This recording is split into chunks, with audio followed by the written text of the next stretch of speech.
Shalom, selamat hari Minggu Bapak Ibu Saudara yang dikasihi Tuhan. Selamat tahun baru ya, barangkali dari antara kita ada yang baru bertemu. Setelah 1 tahun kita berpisah, 1 tahun ya. Hari ini minggu pertama kita beribadah di tempat ini. Di tahun 2023 kita datang, kita bersyukur kepada Tuhan. Kalau Tuhan masih memperkenankan kepada kita untuk boleh beribadah kepada Tuhan. Bersyukur, bersukacita, melihat kehadiran Bapak Ibu Saudara-saudara yang selama akhir tahun dan juga menyambut tahun baru, barangkali ada yang libur juga. Mungkin bersama dengan keluarga, bersama dengan sahabat, dan Tuhan sudah hantar kembali ke tempat ini, ke pekerjaan, ke keluarga masing-masing, kita bersyukur pada Tuhan. Karena itu biarlah kesempatan tahun 2023 ini kita jalani dengan satu tekad, dengan satu komitmen.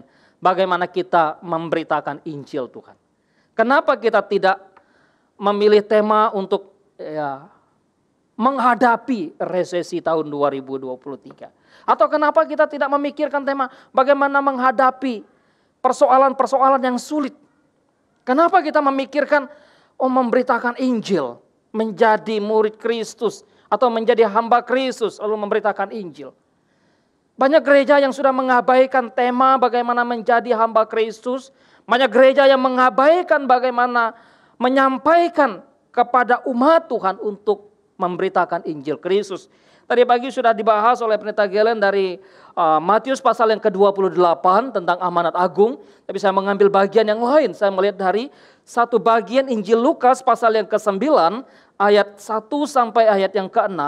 Nanti kemudian ada tulisan Rasul Paulus kepada jemaat di Korintus, 1 Korintus pasal 4 ayat 1 dan pasal 9 ayat yang ke-16. Pertama kita melihat dari Injil Lukas.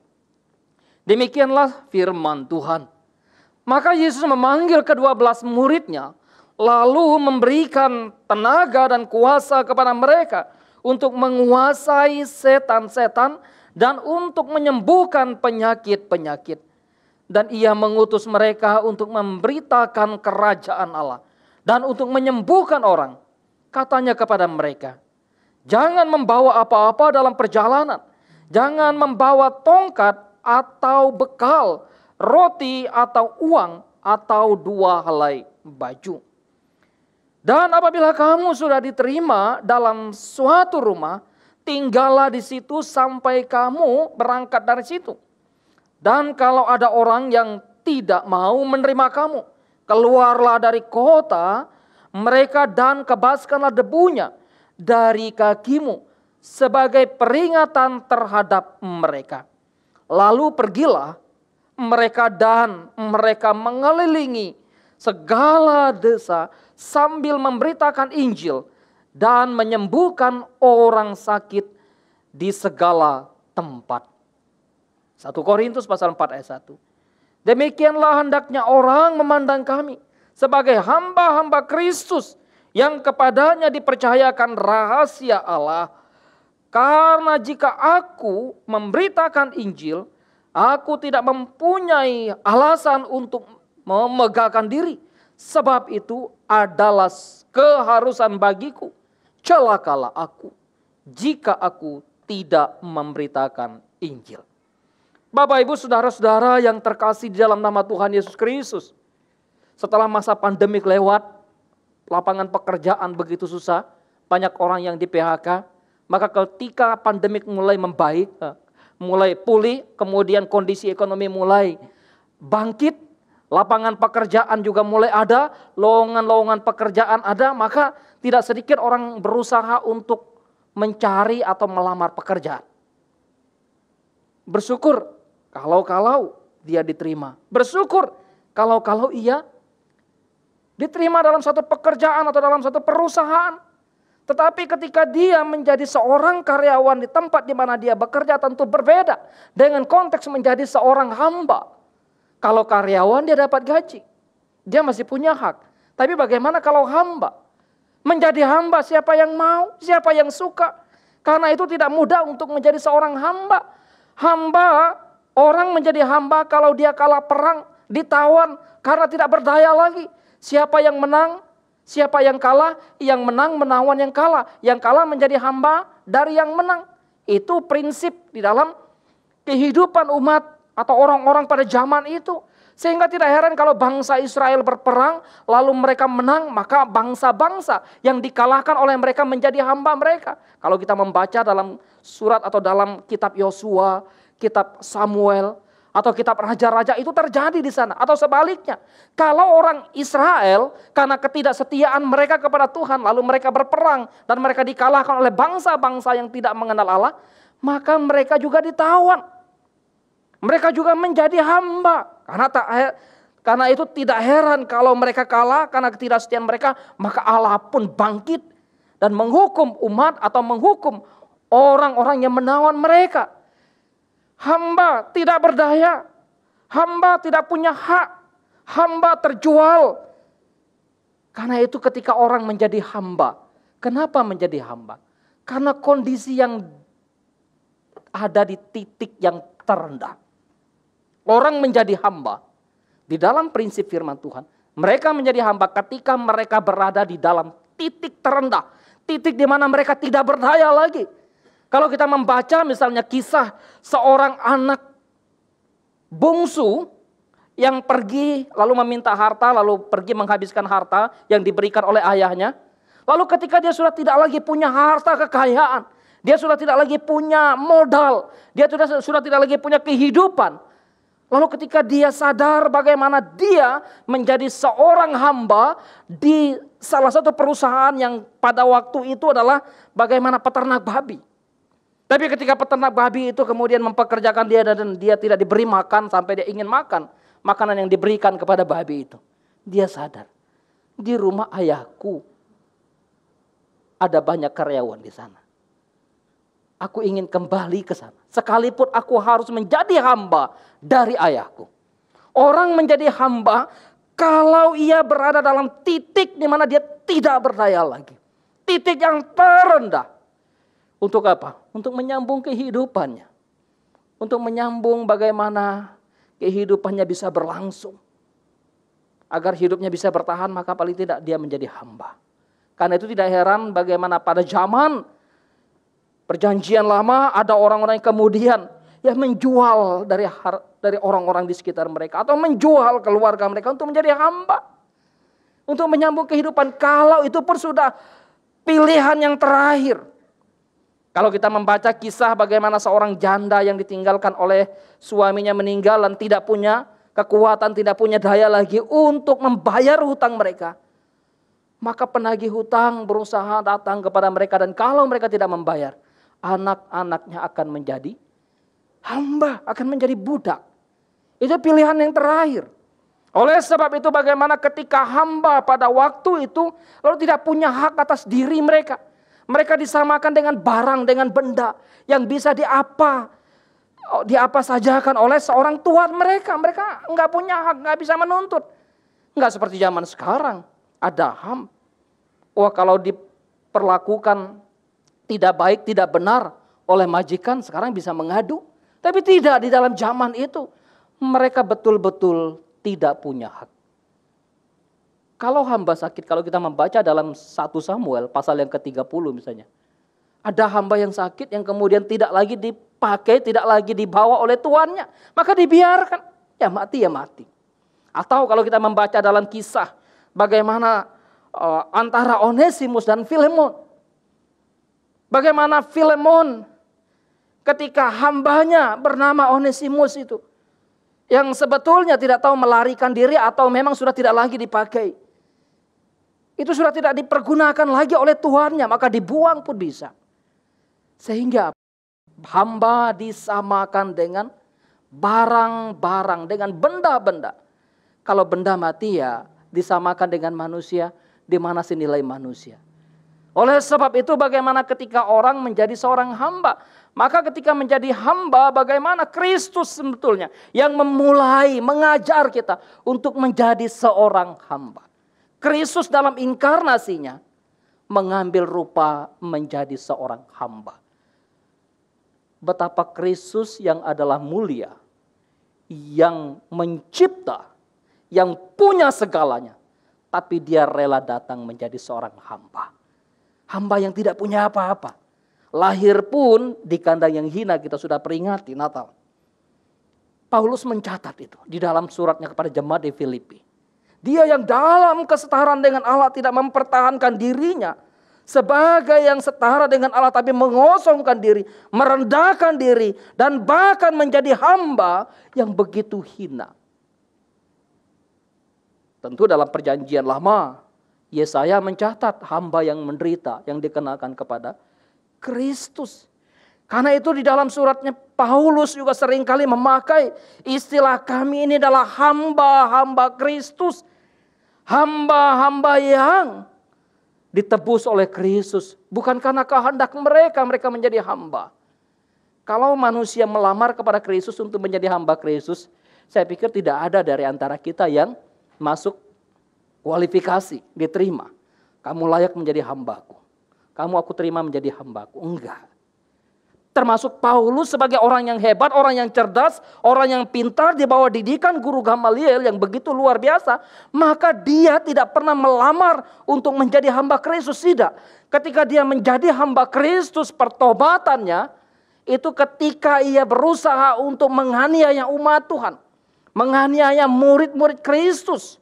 Di dalam perjalanannya penganiayaan yang Paulus lakukan, disitulah bagaimana Kristus menangkap dia.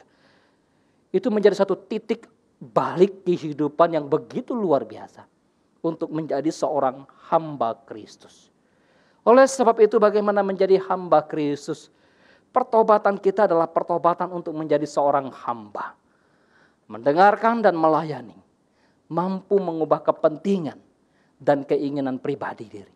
Agar sejalan dengan kehendak Allah. Bapak Ibu saudara-saudara yang terkasih di dalam nama Tuhan Yesus Kristus. Karena itu setiap orang percaya adalah hamba-hamba Allah. Banyak orang mendefinisikan hamba Allah itu hanyalah orang-orang yang pendeta, penginjil, atau mungkin aktivis gereja, penetua, orang-orang yang masuk dalam dunia pendidikan teologi, itulah hamba-hamba Kristus. Itulah hamba-hamba Allah. Ini terlalu sempit. Alkitab mengingatkan dan mengajarkan kepada kita. Setiap orang yang ditebus oleh Kristus adalah hamba-hamba Kristus. Kenapa kita menjadi hamba Kristus? Bukan karena kita yang melamar, tetapi karena penebusan Kristus. Karena itu kita terhisap ke dalam hamba-hamba Kristus. Sebagai hamba-hamba Kristus maka tentu sudah seharusnya bagaimana kita memberitakan Injil Kristus. Di dalam tulisan Injil Lukas tadi mengingatkan atau memberitahukan kepada kita bagaimana Kristus mengutus murid-murid untuk memberitakan Injil. Apakah yang dimaksud dengan memberitakan Injil? Memberitakan Injil bukan suatu pemaksaan. Waktu kita memberitakan Injil atau waktu para murid memberitakan Injil, diutus ke tempat-tempat di mana mereka harus memberitakan Injil. Mereka tidak disuruh untuk memaksa orang yang kepadanya Injil diberitakan untuk harus terima. Enggak, karena itu jelas dalam bacaan kita. Kalau satu kota, satu tempat, satu desa, satu wilayah tidak menerima kamu, kebaskan. Angkat kaki dari situ. Itu menjadi satu penghakiman, menjadi satu penghukuman bagi daerah itu. Oleh sebab itu memberitakan Injil atau suatu pemberitaan Injil, maka memang harus kita lakukan. Tetapi tidak dalam konteks untuk memaksa orang. Kalau orang-orang tertentu ya kamu harus terima, kalau enggak terima nanti kamu mati, kamu dibunuh. Tapi pemberitaan Injil tidak demikian. Tugas dan tanggung jawab kita adalah bagaimana kita mewartakan, kita memberitakan. Yang mempertobatkan adalah Allah. Memberitakan Injil memang harus kita lakukan, harus kita kerjakan. Kita tidak memaksa, karena itu luar biasa. Kebenaran Allah luar biasa, kehidupan kekristenan luar biasa, pengajaran iman Kristen. Dia tidak memaksa, sampai harus membunuh supaya orang percaya. Enggak, beritakan. Kalau enggak terima, ya itu terserah dia. Itu bagian dia. Ya, waktu kami masih mahasiswa, waktu itu saya tingkat 1, Pak Pendeta Gilen tingkat 2, biasanya ada penginjilan ke daerah-daerah di Jakarta dan sekitarnya gitu ya. Jadi waktu kita memberitakan Injil itu, Pak. Kadang cacian, makian, kadang ada pengalaman teman-teman yang kadang dilempar oleh orang-orang yang kemudian kepadanya mereka memberitakan Injil. Itu pengalaman-pengalaman mahasiswa itu luar biasa. Biasanya panas waktu masih mahasiswa. Tapi waktu sudah selesai, bisa jadi tetap hangat dalam memberitakan Injil. Tapi juga bisa jadi udah mulai suam-suam kuku. Jadi ketika memberitakan Injil, pemberitaan Injil bukanlah suatu pemaksaan. Pemberitaan Injil bukanlah suatu kesaksian pribadi kita. Karena itu jelas dalam tulisan Injil Lukas tadi. Yesus mengutus murid-muridnya untuk apa? Memberitakan kerajaan Allah. Kerajaan Allah, istilah kerajaan Allah juga sebetulnya identik dengan bagaimana Injil Kristus itu. Itulah yang harus diberitakan. Karena itu apa yang membedakan antara kehidupan para rasul, para nabi yang sejati dengan kehidupan guru-guru palsu. Mereka memberitakan Injil Kristus. Mereka memberitakan kebenaran Allah. Beda dengan orang-orang yang memberitakannya kehidupan mereka. Tapi ketika memberitakan Injil Kristus, maka apa yang harus diberitakan di sana? Yaitu Kristus yang harus ditinggikan. Kristus yang harus disampaikan. Injil itu bicara tentang bagaimana karya Kristus. Kelahirannya. Bagaimana pelayanan di dalam dunia. Bagaimana penderitaannya. Bagaimana kematiannya. Bagaimana kebangkitannya. Dan bagaimana kedatangan Kristus kembali. Jadi Injil itu bicara tentang keutuhan karya Allah di dalam Kristus Yesus itu sendiri. Jadi waktu memberitakan Injil, kita mesti memberitakan Kristus. Maka ya gereja kita boleh dikatakan termasuk gereja yang begitu menjaga untuk apa? Orang memberikan kesaksian. Gak sembarang. Ya, kalau gereja tertentu ya udah ada yang mau datang kesaksian silakan kesaksian. Tapi gereja reformasi enggak sembarang. Karena itu apa? Bisa jadi dia memberitakan tentang dirinya, bukan Kristus yang diberitakan. Tapi waktu kita mau memberitakan Injil, Kristus yang berkarya dalam kehidupan kita. Kalaupun kita mau memberitakan bagaimana Kristus mengubah hidup kita, Kristus mentransformasi hidup kita, maka bukan kita yang ditinggikan di sana, melainkan karya Kristus yang ajaib itu. Karya Kristus yang agung, karya Kristus yang mulia. Jadi memberitakan Injil bukan tindakan sosial. Sehingga tidak membungkus, wah Injil nanti dibungkus dengan Indomie, Injil dibungkus dengan nasi, Injil dibungkus dengan misalnya beras dan sembako dan sebagainya. Itu bukan semangat kekristenan, bukan semangat pemberitaan Injil. Jelas dalam bacaan kita tadi ketika Lukas menulis di dalam perintah Tuhan Yesus kepada para muridnya, maka pergilah dengan secukupnya. Bawa bekal dikit aja. Bawa baju dikit aja. Coba zaman sekarang memberitakan Injil, bawa bingkisan yang begitu luar biasa. Pasti akan disambut, akan diterima luar biasa. Akan berbondong-bondong. Kemarin saya dengan Pendeta Gelen cerita, di tempat beliau pelayanan dulu. Ketika ada satu misi datang, membawa bingkisan yang banyak. Ya, habis kita raker kemarin membahas tentang bagaimana GPPB. Ya, yang harusnya dulu anak tidak mendaftar, tiba-tiba datang misi yang membawa. Misalnya, ada bingkisan nih, ada sesuatu nih. Bisa aja datang, yang tadinya dia nggak belajar, yang tadinya dia nggak ikut, tiba-tiba diantar sama emaknya. Anakku belum dapat bingkisan. Sekarang ya teman-teman di GPPB punya pengalaman hal-hal yang demikian. Ya, punya pengalaman yang demikian. Sejatinya ketika kita memberitakan Injil, maka memberitakan Injil bukan tindakan sosial. Kalau memberitakan Injil tindakan sosial, maka yang diubah itu hanya hal-hal yang sosial.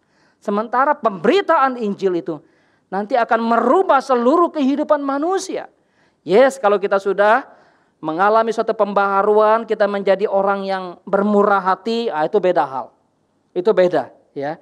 Tetapi ketika memberitakan Injil, lalu kamu ini ya, kamu terima Kristus, ini Injil, ini barang, ini makanan, ini bingkisan dan sebagainya. Maka bukan itu semangat di dalam memberitakan Injil. Ibu bapak saudara-saudara yang terkasih, karena itu bagaimana kehidupan para rasul, kehidupan para murid Tuhan, atau kehidupan orang-orang percaya mula-mula. Mereka begitu luar biasa. Apakah yang dimaksud dengan memberitakan Injil? Kalau begitu, maka memberitakan Injil adalah satu perintah yang Tuhan berikan kepada setiap orang percaya. Pemberitaan Injil, tugas memberitakan Injil bukan tugas hamba Tuhan saja. Bukan tugas hamba Tuhan dalam konteks itu tugas pendeta lah. Itu tugas para aktivis gereja, itu tugas para penetua. Itu tugas orang-orang yang sudah kuliah teologi atau itu tugas mahasiswa-mahasiswa teologi. Tidak, memberitakan Injil adalah perintah yang Tuhan berikan kepada para muridnya. Pertanyaannya, apakah kita murid-murid Tuhan?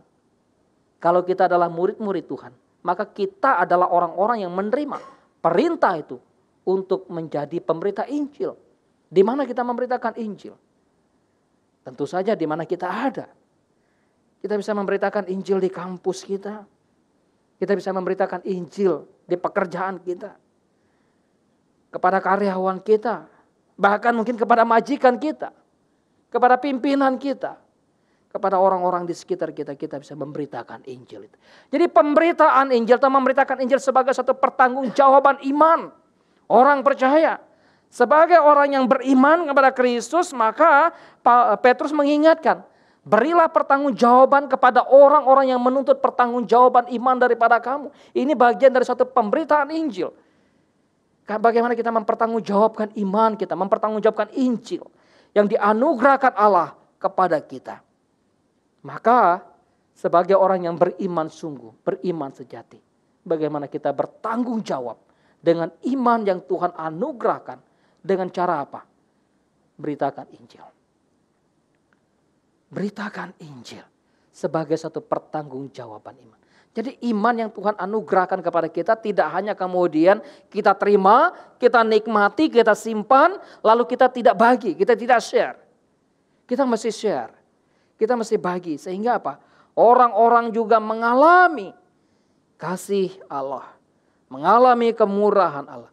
Jadi memberitakan Injil sebagai respons dan panggilan hidup yang telah ditebus oleh Kristus. Kenapa Paulus berani berkata, celakalah aku jika aku tidak memberitakan Injil. Dia sadar bagaimana Kristus telah menebus hidupnya. Bagaimana hidupnya yang begitu berdosa, hidupnya yang begitu jauh dari Allah. Sekalipun dia melakukan atau menganggap diri melakukan hukum Taurat, tetapi sejatinya dia tidak sedang berada dengan Allah. Tapi ketika dia diperjumpakan dengan Kristus, ditebus oleh Kristus, maka itu menjadi satu semangat yang begitu luar biasa untuk dia terus mengabarkan Injil. Kalau kita membaca tulisan Dr. Lukas dalam Kisah Para Rasul, surat-surat Paulus ya, kita menemukan tidak ada rasul yang semilitan dari Rasul Paulus. Sehingga ia berani berkata, dari antara para rasul, aku rasul yang paling hina. Tetapi di antara mereka, aku juga rasul yang paling banyak bekerja dan memberitakan Injil. Memang begitu luar biasa kehidupan Rasul Paulus ketika dia sadar bahwa hidupnya telah ditebus oleh Kristus, dia dipanggil untuk menjadi orang yang memberitakan Injil. Maka harusnya ini menjadi satu semangat orang percaya juga. Kalau kita sadar bagaimana hidup kita yang sebetulnya tidak layak, tidak berkenan di hadapan Tuhan. Hidup yang begitu rusak, hidup yang begitu berdosa, hidup yang begitu hancur. Dan Tuhan pulihkan, Tuhan selamatkan kita, Tuhan tebus kita. Harusnya memberitakan Injil adalah harga mati dalam hidup kita. Memang tidak mudah, yes. Memberitakan Injil sebagai satu sukacita atas hidup yang telah ditebus dari dosa itu. Sukacita. Maka para rasul menganggap suatu kebahagiaan ketika mereka boleh menderita karena Injil Kristus. Mereka begitu bersukacita, mereka begitu menikmati sekalipun hidup mereka diperhadapkan dengan kesulitan-kesulitan yang begitu luar biasa. Secara khusus ketika kita membaca bagaimana tulisan Rasul Paulus waktu dia berbicara kepada jemaat di Filipi misalnya. Jangan malu karena aku yang dipenjarakan karena Kristus. Karena dengan pemenjaraanku maka Injil semakin maju. Banyak orang yang dipenjara mengenal Injil Kristus. Paulus menyadari betul bagaimana dia harus memberitakan Injil. Kenapa dia harus memberitakan Injil? Dia merasa berhutang. Kalau kita membaca tulisannya dalam Roma, Aku berhutang baik kepada orang Yahudi maupun kepada orang Yunani. Orang yang terpelajar dan orang yang tidak terpelajar. Maka bagi Paulus Injil itu harus diberitakan kepada semua orang. Ibu bapak saudara yang dikasihi Tuhan, siapa yang harus memberitakan Injil? Orang-orang yang dipanggil oleh Allah. Di dalam Kristus Yesus itulah. Yang menjadi umat Allah itu yang harus memberitakan Injil.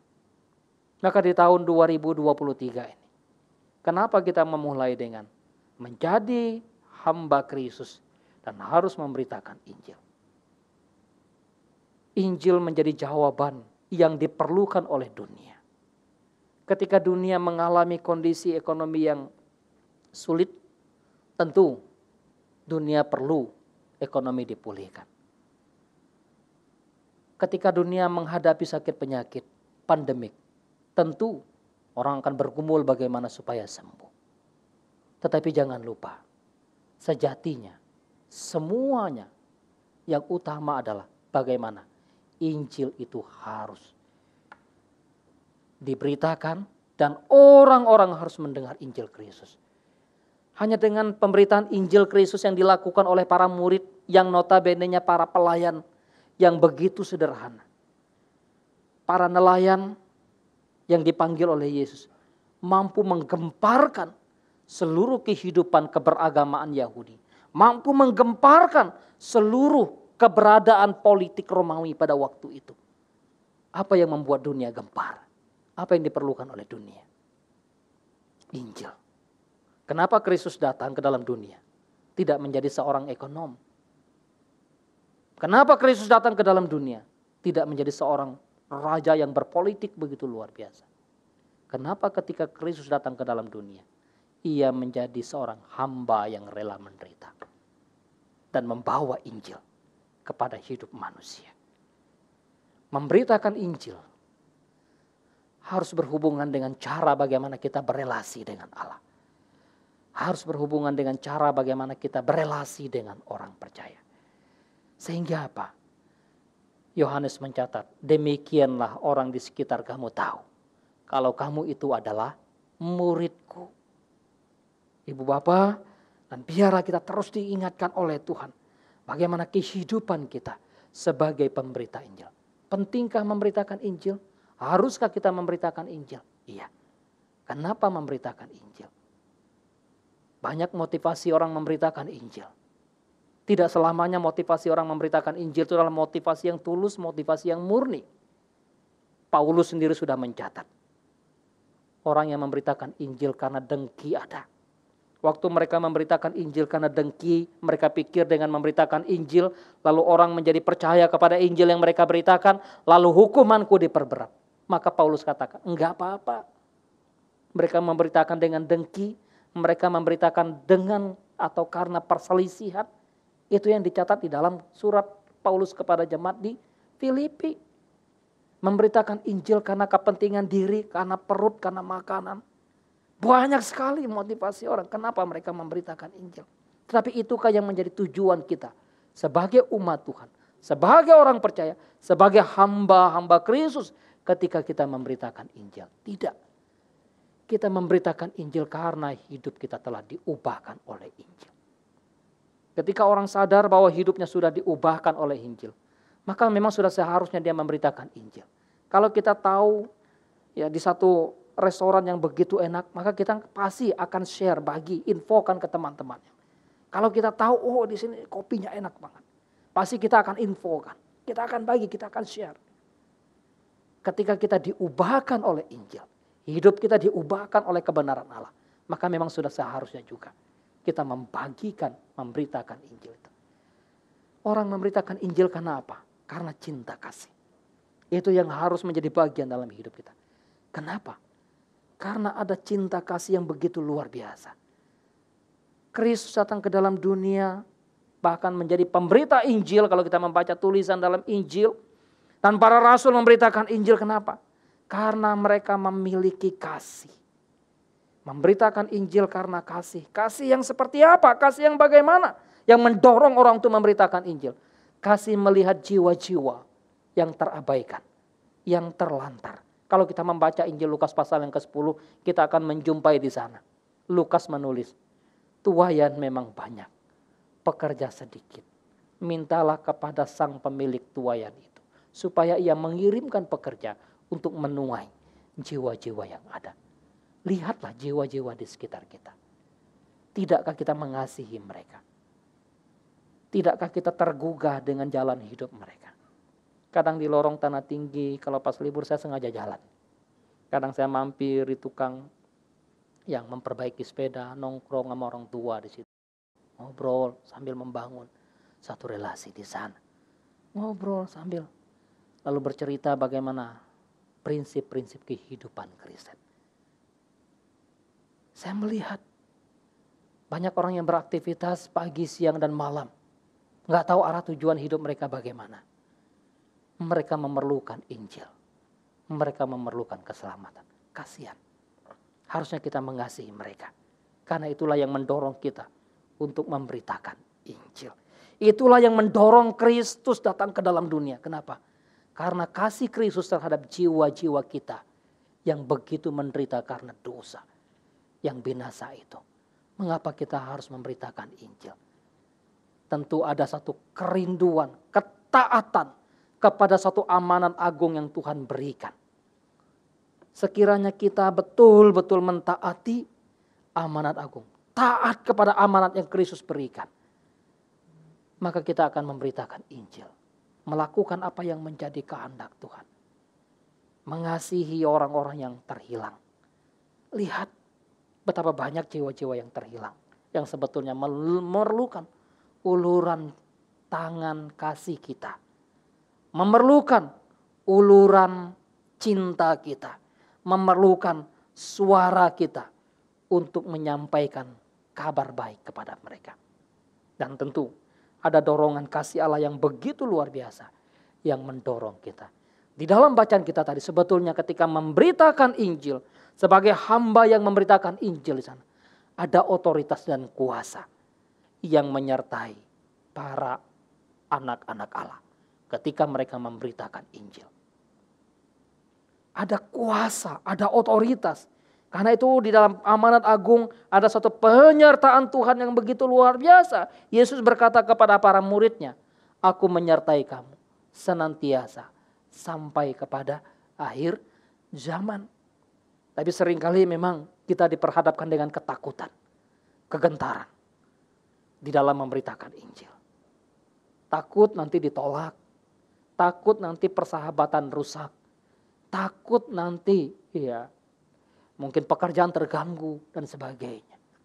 Tetapi ketika kita memberitakan Injil, ada otoritas, ada kuasa yang Allah berikan, yang Allah nyatakan kepada anak-anaknya ketika mereka memberitakan Injil. Roh Kudus menolong orang percaya dalam menyaksikan kasih Tuhan waktu memberitakan Injil. Maka bagaimana memberitakan Injil dalam satu kesederhanaan. Paulus diingatkan atau mengingatkan orang percaya. Ketika dia datang, bagaimana dia berkata kepada orang-orang percaya bahwa dia datang bukan dengan hikmat manusia, tapi dengan satu kekuatan Allah. Ketika para murid melayani Tuhan di dalam segala kesederhanaan, memberitakan Injil tanpa perbekalan yang cukup, memberitakan Injil tanpa berpakaian-pakaian yang begitu mewah pada zaman itu. Sederhana sekali. Sangat kontras dengan zaman sekarang. Zaman sekarang rasanya kalau pendeta tidak sedikit entertain atau tidak, ini barangkali tidak up to date gitu ya. Tapi kembali kita kepada satu semangat yang begitu luar biasa. Memberitakan Injil. Bukan aksesorisnya. Memberitakan Injil adalah esensi Injil itu sendiri. Kesejatian keinjilan. Bagaimana? Coba kita datang ke daerah-daerah ya. Datang ke daerah-daerah tertentu, kita memberitakan Injil dengan begitu luar biasa. Penyambutan yang begitu luar biasa. Andai umpama Kristus datang ke dalam atau ke ruangan di mana kita berada. Dan dia menyamar menjadi seorang pemulung. Apa iya? Kita akan menyambut dia. Seringkali kita berpikir bahwa pemberitaan Injil itu dibarengi dengan kemewahan, harta, kekayaan, jabatan yang begitu luar biasa. Karena itu Paulus mengingatkan, ketika jemaat di Korintus berusaha untuk mengkotak-kotakkan diri. Aku dari golongan Apolos. Apolos pintar berbicara, seorang yang fasih. Aku dari golongan Kefas, Petrus. Aku dari golongan Kristus. Aku dari golongan Paulus. Paulus katakan, adakah Kristus terbagi-bagi? Adakah Paulus disalibkan dan mati untuk kamu? Ada yang menanam, ada yang menyiram, tapi Allah yang memberikan satu pertumbuhan. Maka memberitakan Injil di dalam bagian ini. Ada tantangan, yes. Ada hambatan, iya. Karena itu dalam pasal yang ke-10, Lukas mencatat, aku mengutus kamu seperti domba di tengah-tengah serigala. Tidak mudah. Karena itu ketika memberitakan Injil jangan pikir bahwa selalu mulus. Enggak. Selalu diterima. Enggak juga. Ada tantangan, ada kesulitan. Bahkan para murid diingatkan bagaimana ada penolakan di sana. Ada penolakan yang dialami oleh mereka. Tapi ketika mereka ditolak, maka Kristus mengatakan di dalam tulisan Injil Lukas ini, pindah, angkat kaki, kebaskan debu. Syukur-syukur kalau diterima, yes. Tapi Injil harus diberitakan, tetap harus diberitakan, termasuk kepada mereka yang menolak, yes. Karena kalau tidak diberitakan kepada mereka yang menolak, bagaimana kita tahu bahwa mereka menolak Injil? Karena itu Injil harus diberitakan kepada orang baik yang menerima maupun yang menolak. Persoalan menerima atau menolak itu biarlah karya Allah, karya Roh Kudus yang mengubah hati para pendengar Injil itu. Bagian manusia adalah bagian menceritakan. Bagaimana kita harus menceritakan Injil itu? Saksikanlah, ceritakanlah, kabarkanlah Injil itu dengan jujur. Enggak mudah. Memberitakan Injil dengan satu kejujuran. Memberitakan Injil dengan satu kesungguhan. Jadi tidak ada manipulasi di sana. Tidak ada kemudian Injil dibungkus dengan satu kemasan yang begitu luar biasa supaya nanti orang terima. Enggak. Apalagi kalau kita mendengar atau melihat ya bagaimana Injil yang diberitakan dengan begitu luar biasa. Atau kita membaca tulisan bagaimana para rasul menulis tentang pemberitaan Injil yang dilakukan oleh baik oleh Petrus, oleh Yakobus, oleh Yohanes, dan bahkan Yohanes Pembaptis sendiri ketika memberitakan Injil dengan begitu jujur. Taruhannya apa? Nyawa. Jadi waktu memberitakan Injil, beritakan Injil dengan penuh sukacita. Jangan dengan beban. Bersukacita, bergembiralah. Itulah yang dialami oleh para murid Kristus. Bagaimana mereka bersukacita, bergembira. Waktu mereka pulang, wow, mereka bersukacita sampai mengatakan ada setan atau ada bintang yang jatuh. Maka dikatakan apa? Jangan bersukacita karena itu. Tapi bersukacitalah karena namamu tercatat di dalam kerajaan surga. Jadi kehidupan orang percaya dan gereja sebagai sentral dari penginjilan itu.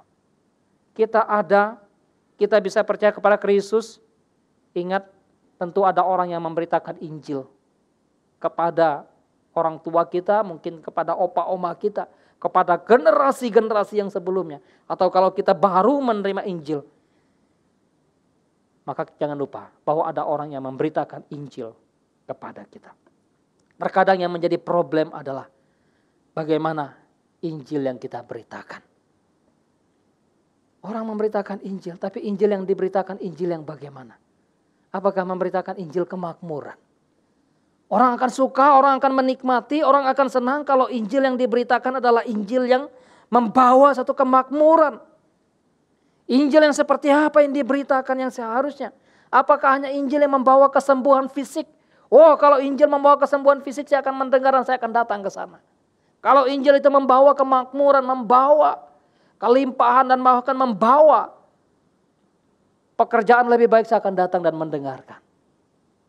Itu Injil yang menyukakan dunia. Injil yang menyukakan manusia. Tetapi Injil yang harus diberitakan oleh orang percaya, Injil yang harus diberitakan oleh anak-anak Allah adalah Injil yang membongkar kebobrokan manusia. Injil yang membongkar dosa-dosa kita. Injil yang membongkar kejahatan kita. Karena itu tidak heran kenapa banyak pemberitaan Injil ditolak. Kenapa Kristus disalibkan. Kenapa banyak para rasul dibunuh dengan sadis. Karena Injil yang mereka beritakan menghantam manusia yang sebetulnya tidak rela untuk dikoreksi oleh Injil itu. Memberitakan Injil, mengkonfrontasi manusia berdosa kita. Siapa sih kita yang kepengen dosanya begitu dikonfrontasi dengan hidup kita? Enggak. Tapi itulah Injil, itulah pekerjaan Allah. Itulah karya Kristus yang mengubah arah hidup kita. Injil harus diberitakan. Injil yang seperti apa yang harus diberitakan?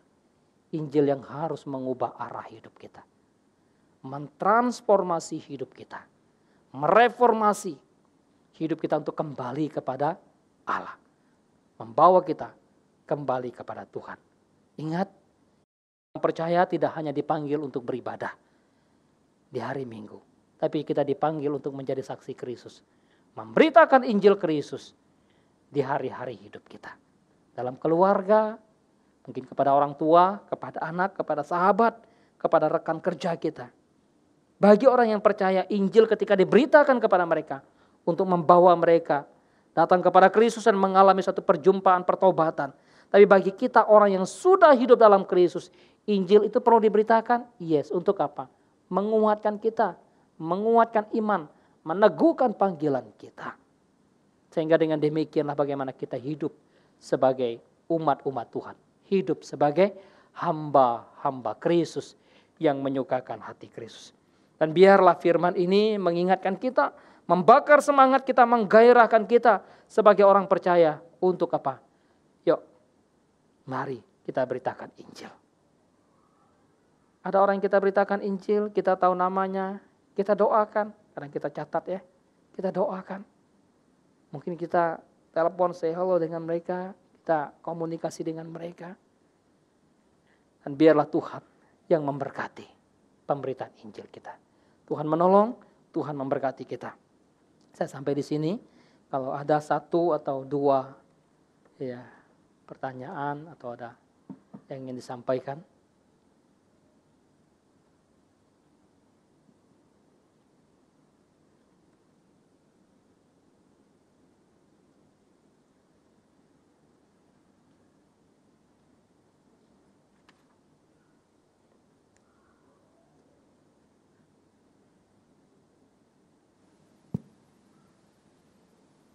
Ya Pak, saya mau tanya. Ya. Banyak orang, terutama orang-orang memberitakan Injil berarti tugas orang percaya ya Pak ya. Tapi banyak sebagian orang mengatakan bahwa ya memberitakan Injil tidak perlu pergi, tidak perlu berbicara tentang Injil, tapi cukup bersaksi melalui kehidupan kita. Jadi kehidupan kita aja yang sebagai sarana pemberitaan Injil.